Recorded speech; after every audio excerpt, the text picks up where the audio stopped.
And I believe that Barack Obama will be either remembered as Franklin Roosevelt or he'll be remembered as Neville Chamberlain. People forget that Neville Chamberlain was a great Chancellor of the Exchequer. He was better than Roosevelt at dealing with the Depression.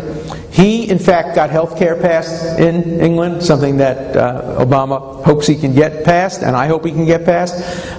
He got pension plans passed. He got widows and orphans protection passed. He was great. Nobody remembers anything that Neville Chamberlain did. They only remember what he didn't do. He did not stand up to Hitler. He allowed Hitler to become the most powerful armed forces in the history of the world until the United States and Russia ultimately crushed him. Barack Obama will be remembered for one thing: if Iran develops nuclear weapons during his watch. That's what he'll be remembered for, whether he passes health care, whether he restores the economy. This is a world-transforming event. A nuclear Iran is inconsistent with the peace of the world. There are 4 separate reasons why it is unacceptable for Iran to have nuclear weapons. Number 1, they could conceivably try to drop them on Israel. Unlikely, but conceivable. Even if it's a 1% chance, 1%'s too much. You don't get on an airplane knowing there's a 1% chance you're going to die. And you don't sit in Israel knowing that there's a 1% chance your children will be killed by a nuclear weapon. So there's that 1% chance. Then there's the 10% chance that Iran will allow weapons of mass destruction to be handed off to Hezbollah or Hamas for use against Israel without Iranian fingerprints.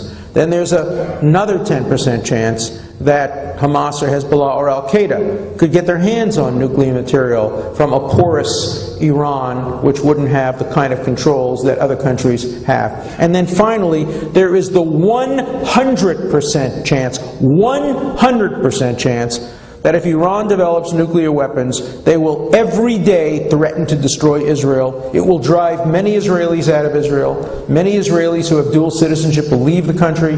Aliyah will come to a grinding halt. There will be a brain drain, and it will be a way of slowly twisting Israel in the wind. Israel cannot accept that. Let me give you 5 and 6 and 7 if you're not satisfied with 1, 2, 3, 4. The first customer for Iran's nuclear weapons is going to be Chavez of Venezuela.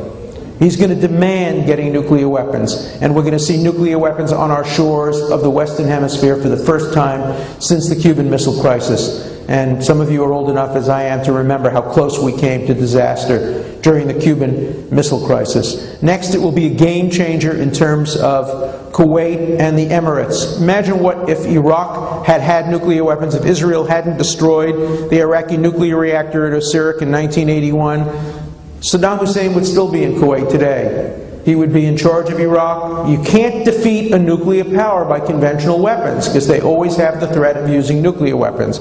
And so there'd be a nuclear umbrella. Issue number 8, even if they never used it, Hezbollah and Hamas would feel much emboldened operating under a nuclear umbrella. So there are many, many, many good reasons why Iran cannot be allowed to develop nuclear weapons.